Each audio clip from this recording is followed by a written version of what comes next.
Subversion is the term, if you look in a dictionary or criminal code to that matter, usually is explained as a part of activity to destroy things like religion, government, system, political, economical system of a country. And usually it's linked to espionage and such romantic things as blowing up bridges, sidetracking trains, cloak and dagger activity in Hollywood style. What I'm going to talk about now has absolutely nothing to do with the cliché of espionage or KGB activity of collecting information. So the greatest mistake or misconception, I think, is that whenever we are talking about KGB, for some strange reason, starting from Hollywood movie makers to professors of political science and quote-unquote experts on Soviet affairs, or Kremlinologists as they call themselves, they think that the most desirable thing for Andropov and the whole KGB is to steal blueprints of some supersonic jet, bring it back to Soviet Union and sell it to the Soviet military-industrial complex. It's only partly true. If we take the whole time, money, and manpower that the Soviet Union and KGB in particular spends outside of USSR border, we will discover, of course there are no official statistics unlike with CIA or FBI, that the espionage as such occupies only 10 to 15% of money, time, and manpower. 15% of the activity of KGB. The rest, 85%, is always subversion. And unlike a dictionary of English, Oxford Dictionary, subversion in Soviet terminology means always a destructive, aggressive activity aimed to destroy the country, nation, or geographical area of your enemy. So there's no romantics in there, absolutely. No blowing up bridges, no microfilms in Coca-Cola cans, nothing of that sort. No James Bond nonsense. It's most of this activity is overt, legitimate, and easily observable if you give yourself time and trouble to observe it. But according to the law and law enforcement systems of the Western civilization, it's not a crime. Exactly because of misconception, manipulation of terms. We think that subverter is a person who is going to blow up our beautiful bridges. No. Subverter is a student who comes for exchange, a diplomat, an actor, an artist, a journalist like myself was 10 years ago. Now, subversion is an activity which is a two-way traffic.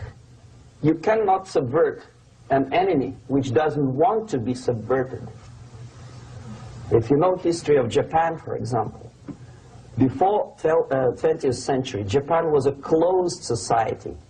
The moment a foreign boat comes to the shores of Japan, the Imperial Japanese Army politely tells them to get lost. And if American salesman comes to the shore of Japan, let's say 60 or 70 years from now back, and says, oh, I have a very beautiful vacuum cleaner for you, with the good financing, he says, please leave us, we don't need your vacuum cleaner. If they don't leave, they shoot them to preserve their culture, ideology, traditions, values intact. You were not able to subvert Japan. You cannot subvert Soviet Union because the borders are closed. The media is censored by the government. The population is controlled by the KGB and internal police. With all the beautiful glossy pictures of Time magazine and Magazine America, which is published by the American Embassy in Moscow, you cannot subvert Soviet citizens because the magazine never reaches Soviet citizens. It's collected from the newsstands and thrown to garbage can.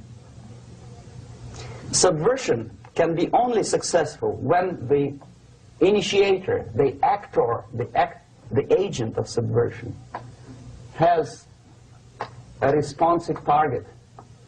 It's a two-way traffic. United States is a receptive target of subversion. There is no response similar to that one from United States to the Soviet Union.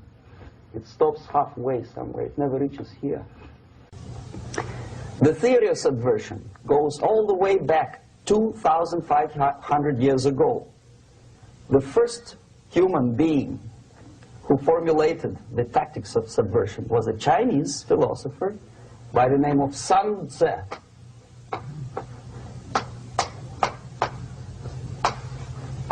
2,500 years BC. He was an advisor for several imperial courts in ancient China. And he said, after long meditation, that to implement state policy in a warlike manner, it's the most counterproductive, barbaric, and inefficient to fight on a battlefield. You know that war is continuation of state policy, right? So if you want successfully to implement your state policy, and you start fighting, this is the most idiotic way to do it.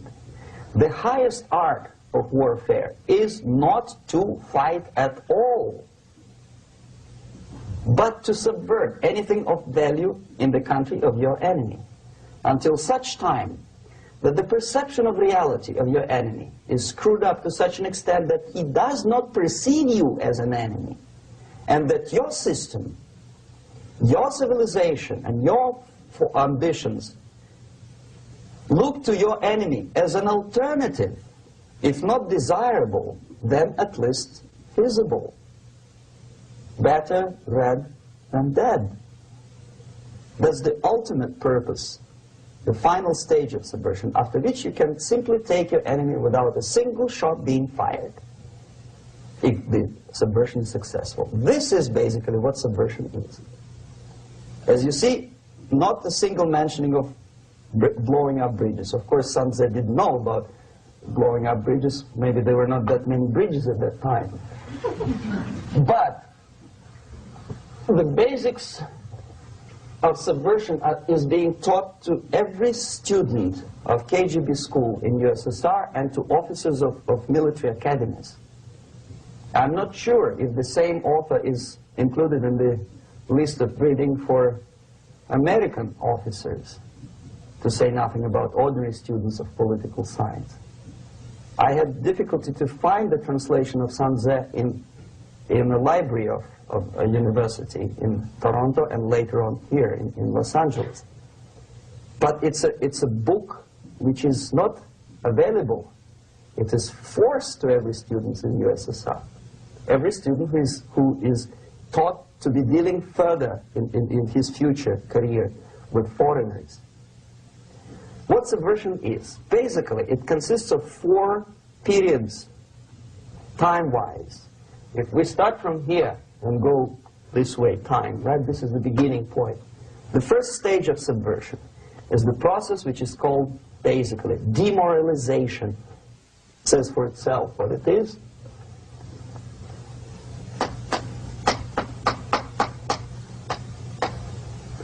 It takes from,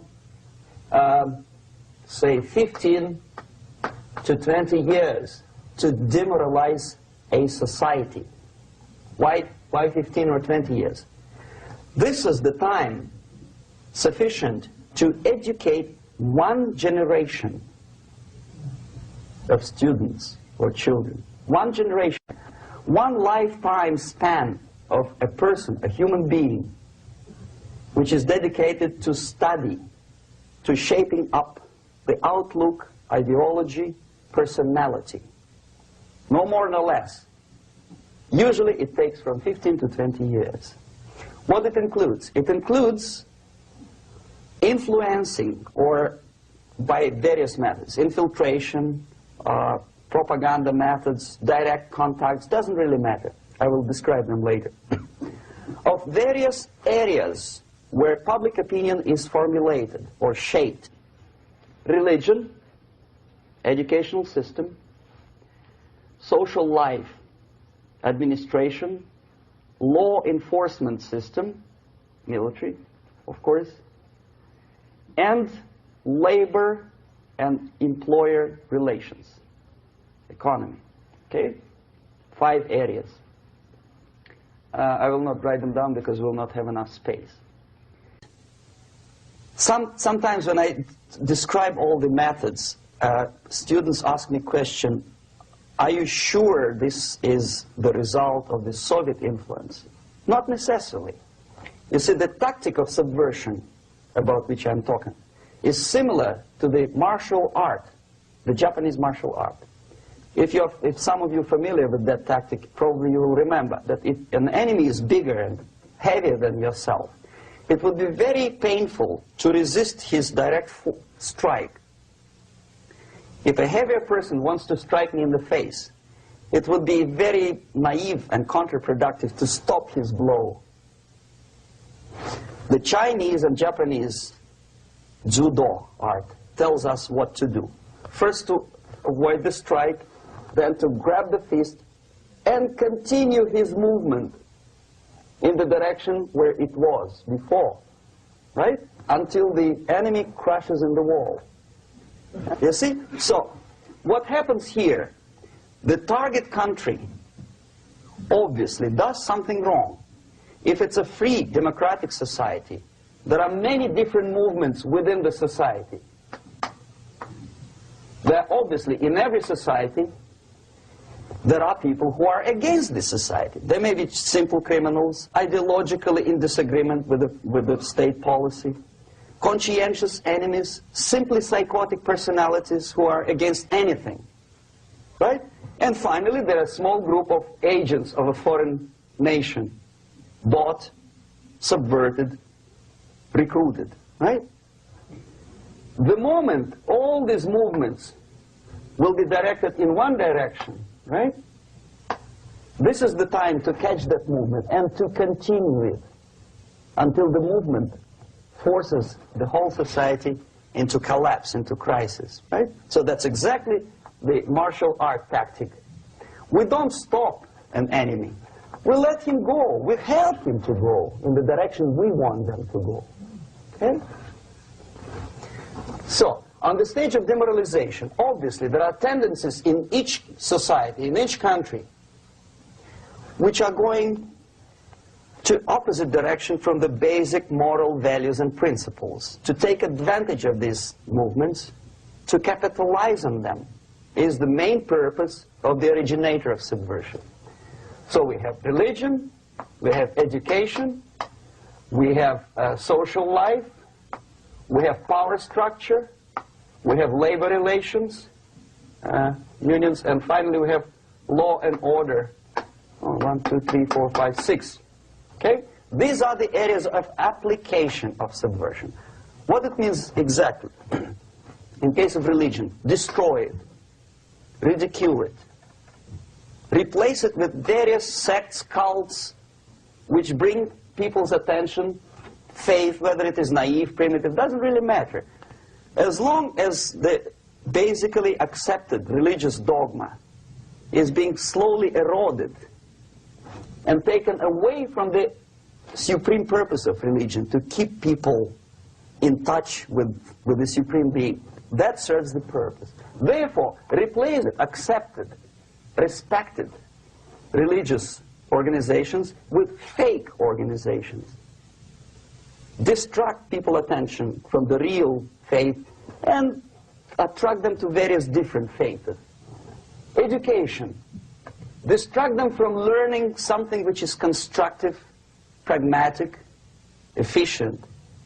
Instead of mathematics, physics, foreign languages, chemistry, teach them history of urban warfare, natural food, home economy, your sexuality, anything, as long as it takes you away, okay?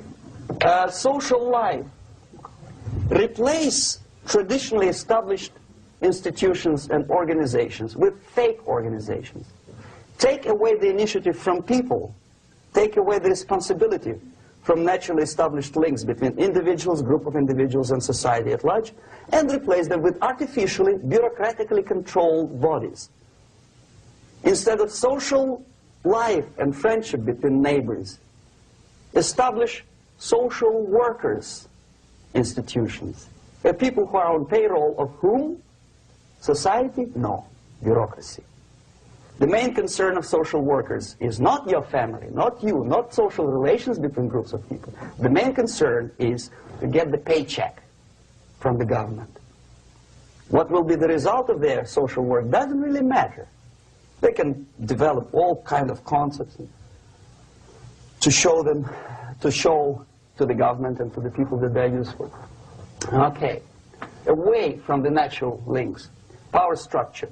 Okay, the natural bodies of administration, which are traditionally either elected by people at large or appointed by elected leaders of society, are being actively substituted by artificial bodies.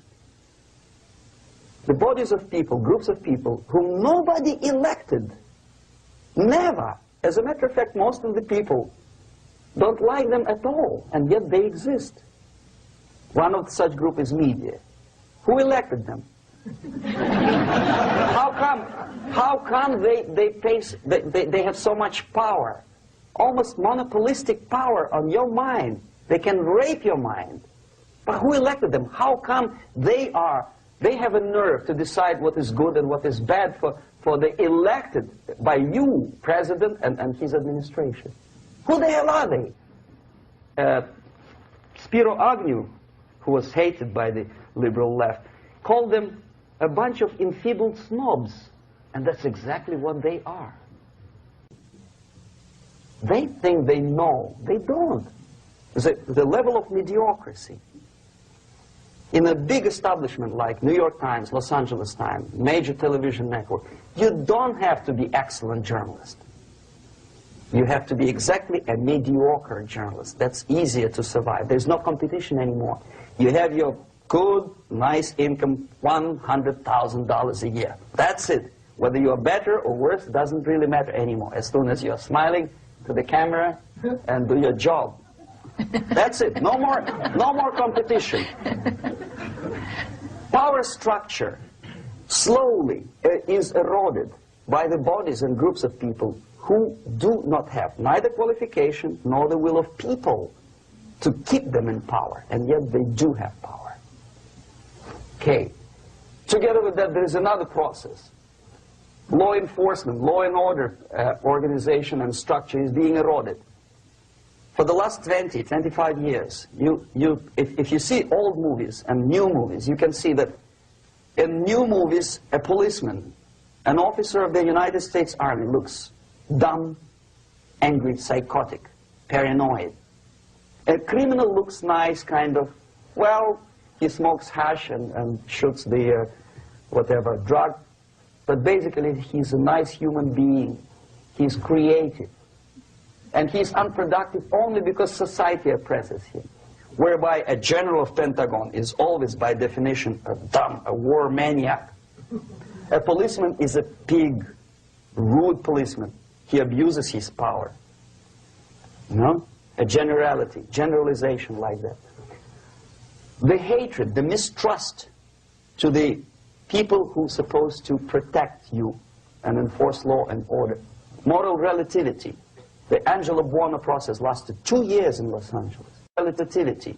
The Angelo Buono process lasted 2 years in Los Angeles. And yet there are still some lawyers who say, look, he's a nice character, as a matter of fact. There was some witness who said, also a criminal, who said, well, he's a nice guy. I asked him one day to burn a house of my enemy, and he wouldn't do it. Nice fella. Erosion. A slow substitution of basic moral principles, whereby a criminal is not a criminal, actually. He's a defendant. Even if his guilt is proven, there is still a doubt to kill or not to kill, to be or not to be. Thou shalt not kill, yes, but this line may not necessarily be applicable to a murderer. Thou shalt not murder. That should be the presumption, not that thou shalt not kill. Okay, labor relations. At this stage, within 15 to 20 years, we destroy the traditionally established links of bargaining between employer and employee. The classical Marxist-Leninist theory of natural exchange of goods. A person A has 5 sacks of grain and person B has 5 pairs of shoes. And the natural exchange without money is when they bargain between each other. And only with the introduction of the third force, C, an entirely third foreign stranger who says, no, don't give him 5 sacks of grain, give it to me, and you give me your 5 pairs of shoes, and I will distribute it accordingly, so that the economy will go. This is the death of natural exchange, death of natural bargaining. Well, trade unions were established 100 years ago. The objective was to improve working conditions and to protect the rights of workers from those employers who were abusing their right because they had more money. Objectively, at that time, initially, the trade union movement did work. What we see now is that the bargaining process is no longer resulting in the compromise, which is leading objectively to betterment of working conditions and increase of salary. What we see is that after each prolonged strike, the workers lose. Even if they have 10% increase of their salaries, they cannot catch up due to inflation and due to missed time. More than that, millions of people suffer from that strike because economy now is interdependent. It's intertwined like one body. If previously steel workers, say 100 years ago, could strike and nobody would suffer, now it's impossible anymore. If a garbage collector strikes today, the rest of the multi-million city is stinking. I mean, there's no more service. In Quebec, for example, we had the electricians who were on strike in the middle of winter. You can freeze your bottom, and they still were on strike. Did they catch up with the salary? No, they lost.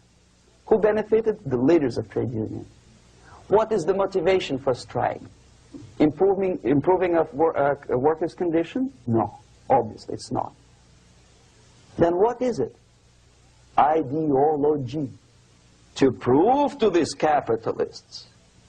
And the obedient horde of workers, like sheep, follow these people. And they cannot disobey. Why?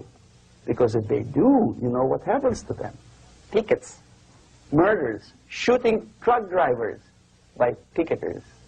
In Montreal, for example, I saw with my own eyes when I was correspondent of CBC International, Canadian Broadcasting Corporation, when the workers of aircraft factory destroyed computers and the equipment in the factory. And the administration employed strike breakers. Their cars were turned upside down and burned. Their houses were burned. Their kids were intimidated. And some victims were there. Of that you can be sure. Why? To improve conditions of workers? No. Ideology.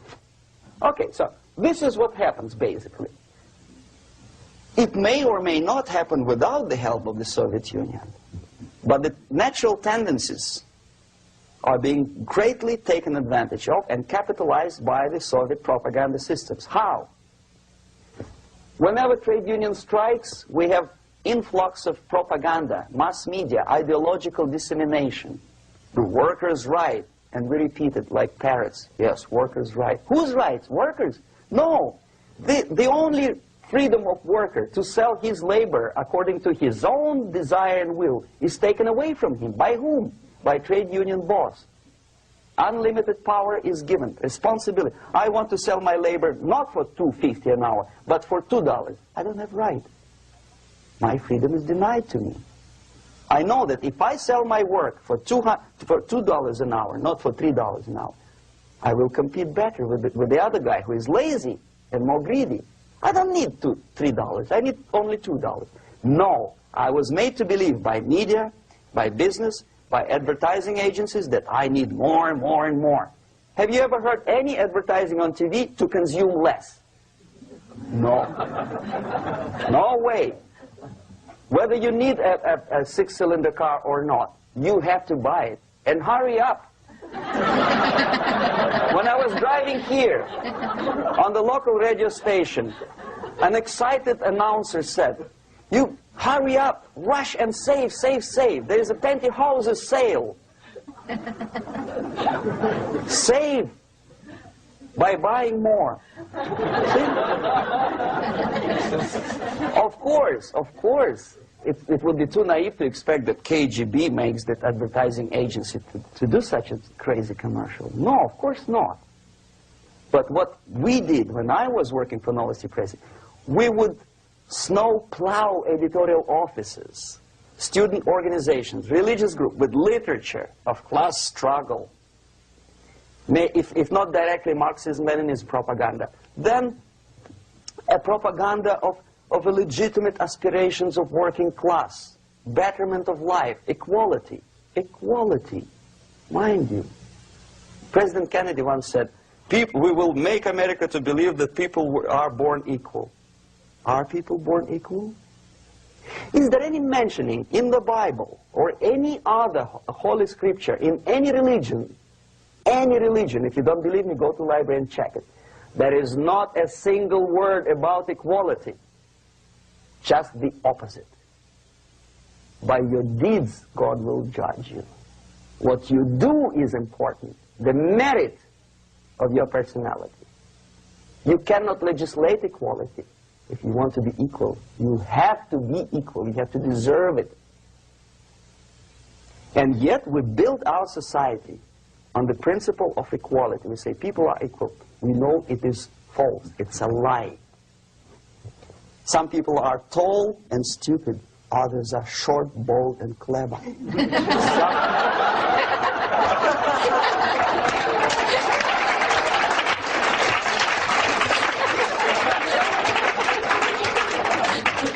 If we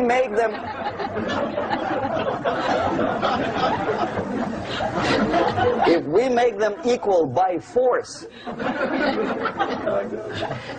if we put the principle of equality in the basis of our socio-political structure, it's the same thing as building a house on sand. Sooner or later it will collapse, and that's exactly what happens. And we, as Soviet propaganda makers, are trying to push you in the direction which you go yourself. Equality, yes, equality. People are equal. Land of equal opportunities. Is it true or not? Think about it. Equal opportunities. Should there be equal opportunities? For me, and for a lazy bastard who comes here from some other country and immediately registers as a welfare recipient benefits? I never received a single dollar. No, sorry, I did receive once. But I never applied for welfare. For the 13 years, I took any job. Security guard, journalist, taxi driver, anything. Well, I was restless, but some people don't like it. They immediately. So why should we have equal opportunities? Why? The equal opportunity to excel. Equal opportunity in equal circumstances, yes, but you know people are different. To excel, yes, provided we reach the same level of excellency, perfection, which is hypothetical, distant future. Yes, maybe. But we know perfectly well that even with the best intentions, people could not be equal. Why should we have equality in the, say, legal system?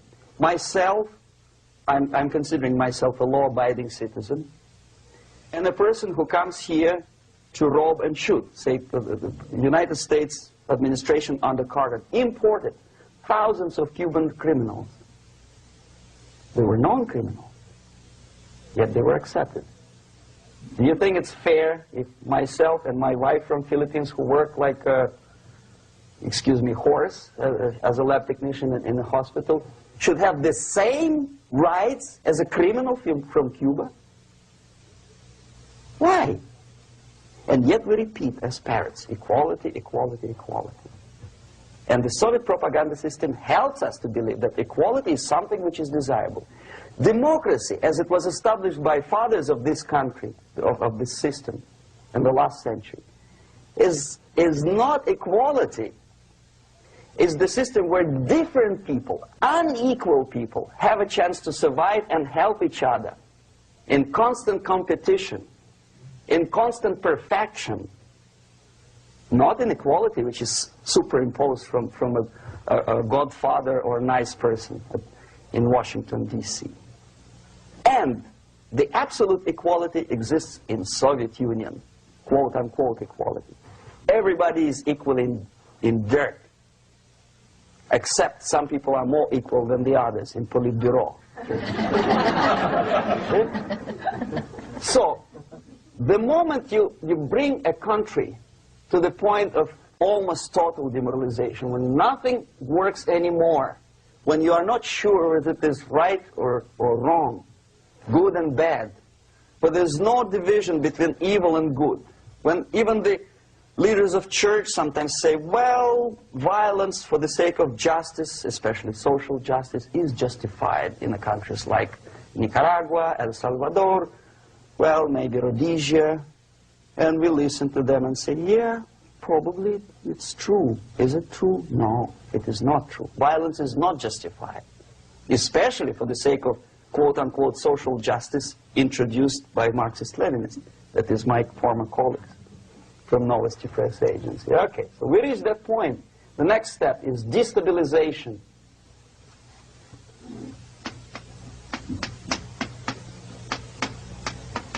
Again, this word says for itself what it is. To destabilize all the relations, all the accepted institutions and organizations in a country of your enemy.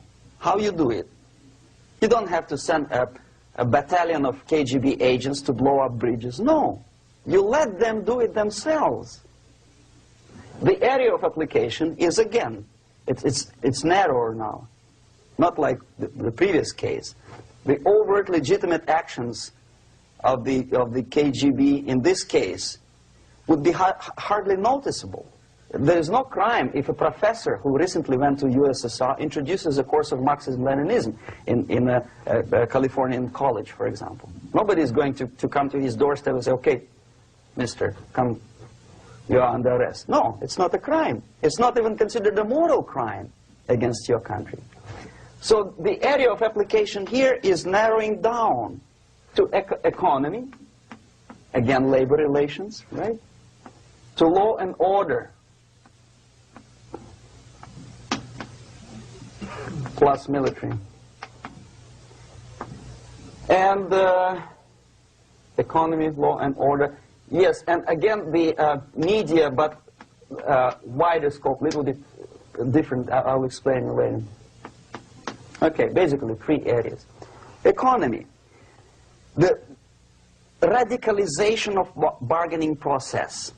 If on that stage we still could achieve, theoretically, some positive compromise between the negotiating sides with say, the arbitrary, introduction of arbitrary judges, a third side, objectively judging the demands of both sides. Here it's radicalization.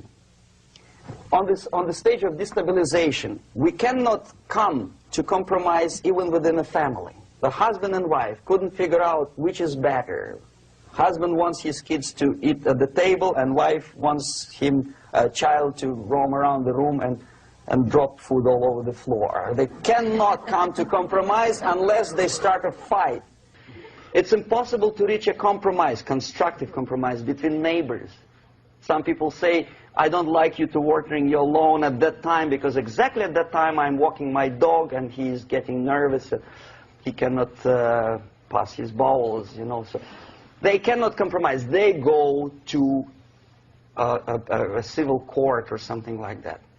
radicalization of human relations. No more compromise. Fight, fight, fight. The normal, traditionally accepted relations are destabilized. The relations between teachers and students in schools and colleges. Fight. The relations between, in economical sphere, between laborers and employers are further radicalized. No more acceptance of the legitimacy of demands of workers. Unlike Japanese, with the theory Z, if you ever heard about it, where the workers are involved in the decision-making process, therefore they don't have moral incentive to fight their bosses. In the United States, it's just the opposite. The harder is the fight, the better. The more heroic they look. When the Greyhound network was on strike recently, the correspondents of local TV networks all over the United States were approaching the strikers, and they say, oh yes, we are doing something nice. They look like heroes, and they were proud. There was some family, the husband was bus driver. Now they decided in a protest against the bosses to camp somewhere in the forest. And they were presented to the audience as a heroic, nice people, you see. The violent clashes between passengers, picketers, and the strikers are presented as something normal. 10, 15, 20 years ago, we would be angry, say, why so much hatred? Today we are not. We say, well, commonplace. Radicalization, militarization sometimes. As I explained on that stage, I took a step a little bit further. Shooting people. Okay, law and order now also is pushed into the area where previously people settled their differences peacefully and legitimately. Now we are getting with this court cases in the smallest irrelevant cases. We cannot solve our problems anymore. The society at large becomes more and more antagonistic between individuals, between groups of individuals, and the society at large. The media puts himself in the opposition to the society in general, at large. Separate, alienated. Okay? On that stage, you remember I was talking a couple of hours ago about the sleepers. That's when the students from, say, United States, if they're trained in Lumumba University, or developing nations, that's the students I was dealing with, are being sent back from the Soviet Union here. Or if they were already in the United States, in the country, which is the object of subversion, they spring to action. The sleepers go up. They slept for 15 to 20 years. Now they become leaders of groups, preachers, I don't know, public figures. Prominently they actively include themselves in a political process. All of a sudden we see a homosexual. 15 years ago he did his dirty job and nobody cared. Now he makes it a political issue. A political issue. He demands recognition, respect, human rights, and he rallies a large group of people. And there are violent clashes between him and police, his group and ordinary people, no matter what. It's black against white, yellows against green, doesn't matter where the division line goes. As long as this group come into antagonistic clash, sometimes militantly, sometimes with firearms, that is destabilization process. The sleepers, many of whom are simply KGB agents, become leaders of the process of destabilization. Doesn't mean that Comrade Andropov sends Comrade Ivanov to the United States. The person who takes care is already here. He is a respected citizen of the United States. Sometimes he gets money from various foundations for his legitimate struggle for, I don't know, human rights, women's rights, kid lib, prison lib, whatever. There are sympathetic Americans who donate their money to him. This stabilization process usually leads directly to the process of crisis. In case of developing nations, that's the area where I was active. The process starts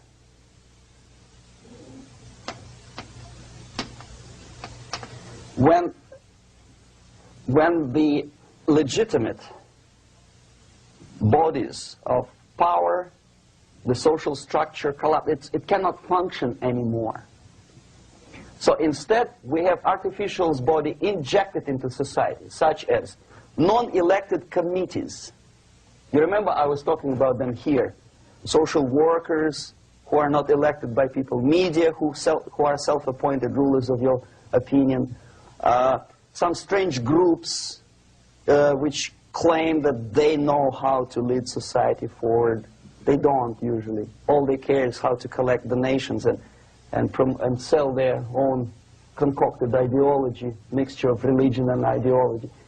Here, we have all this artificial body claiming power. If the power is denied to them, they take it by force. In case of Iran, for example, all of a sudden we have revolutionary committees. What kind of revolution? There was no revolution yet, and yet they had the committees. They were taking power of judgment. They had the power of execution, they had the power of legislation, and that they had the power of judicial. All of them combined in one person, who is half-baked intellectual, sometimes graduated from Harvard University or Berkeley. He comes back to his country and he thinks that he knows the answer to all the social, economical problems. Okay? Crisis is when society cannot function any more productively. It collapses, obviously. That's the word for crisis.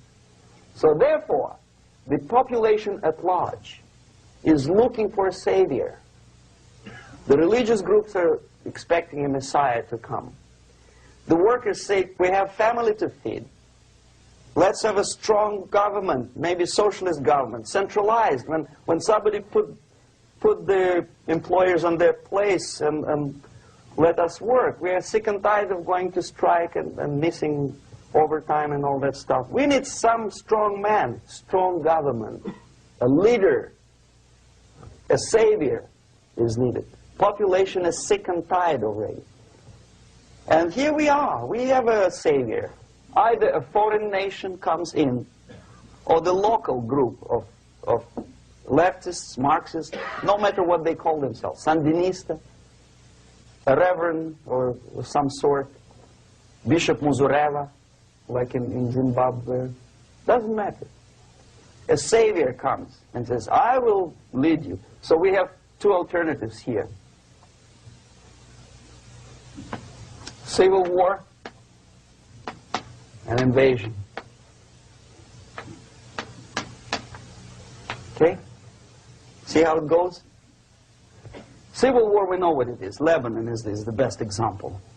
The civil war, which was artificially implanted in Lebanon by injection of force of PLO, Palestinian Liberation Organization. Invasion we have in many other countries like Afghanistan, name any East European country, it was invaded by the Soviet army. But the result is the same. The next stage is normalization. Normalization is a very ironic word, of course. It is borrowed from 1968 situation in Czechoslovakia, when the Soviet propaganda, and after them New York Times, declared the country is normalized. The tanks moved into Prague, so there's no more Prague Spring, there's no more violence. Normalization. At that stage, the self-appointed rulers of the society don't need any revolution anymore. They don't need any radicalism anymore. So this is the reverse from destabilization. Basically, it is stabilizing the country by force. So all the sleepers and activists and social workers and liberals and homosexuals and professors and Marxists and Leninists are being eliminated physically sometimes. They've done their job already. Okay? They are not needed anymore. The new rulers need stability to exploit the nation, to exploit the country, to take advantages of the victory. Okay? So no more revolutionaries, please. And that's exactly what happens in a number of countries. You remember Bangladesh? This is the crisis in which I was instrumental. First they had Mujibur Rahman. In 1971, he was the leader of People's Party, Awami League, with mustache like Stalin. He was in Russia many times. In 5 years, he was shot by his former colleagues, Marxists. He fulfilled his function. In Afghanistan, it happened 3 times. First there was Taraki, then there was Amin, now there's Babrak Karmal. They killed each other successively, one after another. The moment he fulfills his duty, the first one demoralized country, the second destabilized, the third one brought it to crisis. Goodbye, comrades. Babrak Karmal comes from Moscow and put into the seat of power. Same thing happened in Grenada recently. Maurice Bishop, Marxist, was killed by Austin, what's his name, General something, who was also a Marxist. Right? So no more revolutions, please. Normalization now. From now on, no more strikes, no more homosexuals, no more women lib, no more kid lib, no more lib, period. Good, solid, democratic, proletarian freedom. That's it. Now, to reverse this process takes enormous effort. When today, United States had to invade Grenada to reverse the process of subversion. Some people say, boy, this is not good, it's not kosher to invade the beautiful country, island of Grenada. Well, why didn't you stop the process here, when Grenada was just approached by leftists? Why not to prevent Maurice Bishop to come in power in the first place? Did Grenadians want him? Very questionable. They didn't know who was Maurice Bishop in the first place. He came to power by coup d'etat himself. Okay? No, we let the situation develop further and further and further until the crisis and normalization very soon. And then the United States decided to invade country, discovering that the country was absolutely a military base for the Soviet Union. Of course it's a drastic measure. Of course it's a pity that Marine Corps had to lose, what, 17 lives. Very bad. Why not to stop the process before it comes to crisis? Oh no, intellectuals will not let you. It's interference into domestic affairs. They're very careful not to let American administration to interfere in domestic affairs of Latin American countries. They don't mind Soviet Union interfere in these affairs. Okay. So to reverse this process, from here, it takes only and always military force.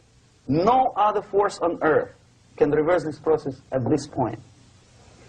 At this point, it does not take military invasion of the United States Army. It takes strong action, like in Chile. A CIA covert involvement to prevent the savior from outside to come into power and to stabilize country before it erupts into civil war. Country before it erupts into civil war. Okay? Support the right-wing conservative forces. By money, by crooks or love, doesn't matter. Stabilize the country. Don't let the crisis develop into civil war or invasion. Oh no, your liberals will say it's against the law. The Congress will not appropriate money for covert actions of CIA. Why not? Should we wait till the normalization come and Soviet tanks land in Los Angeles airport? Now, at that point, at the point of destabilization, also the process could be reversed. Again, easily than this. No CIA involvement at this point. You know what it takes here? Restriction of some liberties for small groups which are self-declared enemies of the society. As simple as that. Oh no, the media and liberals will tell you this is against the American Constitution. How can we by force deny the civil rights to criminals, for example. It's not good. Okay? So we allow them to. Okay, if you allow the criminals to have civil rights, go on and bring the country to the crisis. This is a bloodless way to do. Curb the rights. I mean, not to put them in prison. No, I'm not talking about putting all the gays from San Francisco in the concentration camp. Do not allow them to take political force. Do not elect them to the seats of power, whether it is municipality level, state level, or federal level. It has to be beaten in the heads of American voters that a person like that in the seats of power is an enemy. Do not be afraid of this word. It is an enemy. If he is not an enemy here, he will be here. Later on, he will be shot, of course. But at this point, he is an enemy. Okay? You are doing great service by denying him a right to capitalize on his own crazy ideas and become a powerful man, a man who uses the seat of power. Restriction of certain freedoms and permissiveness at that point would prevent sliding into crisis and probably will return the process of destabilization.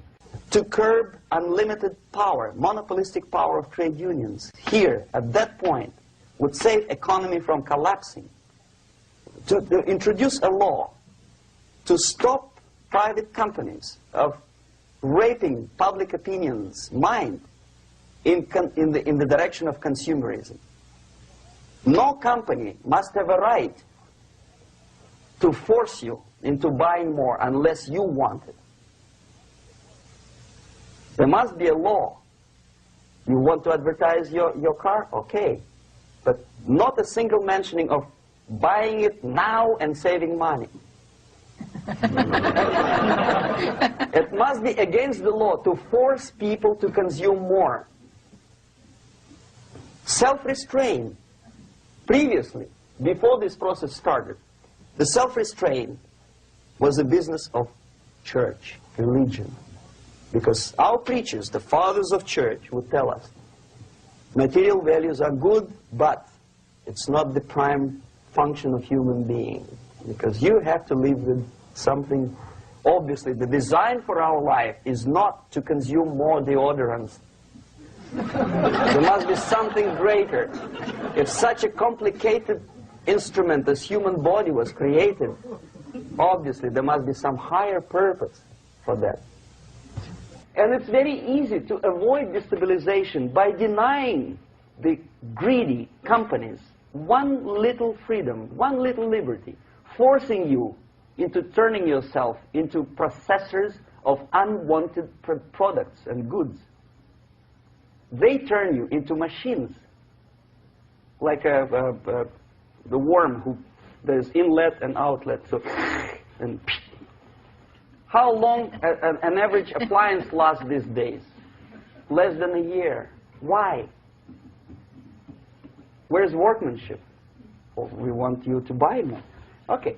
Destabilization process could be easily overcome if, as I say, the society, by its own will or after persuasion by the leaders, will come to the idea of self-restraint. It's so hard we want to consume more, but you have to. Unless you will come to this stage, when, as we say in Russia, if Sahara Desert ever becomes a communist state, there will be shortage of sand. So you have to curb your... You have to curb your expectations at this point before it's too late. But no, we don't want to do it. Demoralization process. Again, it's the easiest thing to reverse. First of all, by restricting import of propaganda. The easiest thing to do. Unlimited, unrestrained import of Soviet literature, Soviet journalists. Giving Soviet propaganda and ideological agitators equal time on American TV networks. It has to be stopped. And it's easy. They won't be offended, mind you. As a matter of fact, they will respect America more. But when my former colleague Vladimir Posner appears on Nightline, and Ted Koppel asks him, well, Vladimir, what do you think about this? And what can he think? He is an instrument of propaganda. He thinks what Comrade Andropov tells him to think. He's just a nice, articulate mouthpiece of the Soviet subversion system. And Ted Koppel makes you believe that my friend Vladimir Posner thinks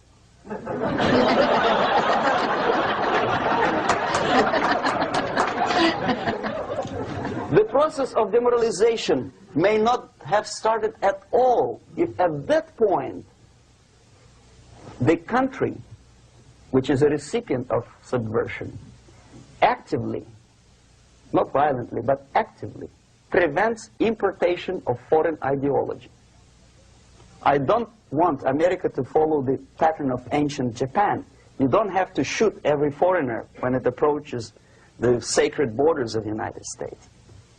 But when he offers you a junk in the disguise of very shiny something, you have to tell him, no, we have our own junk.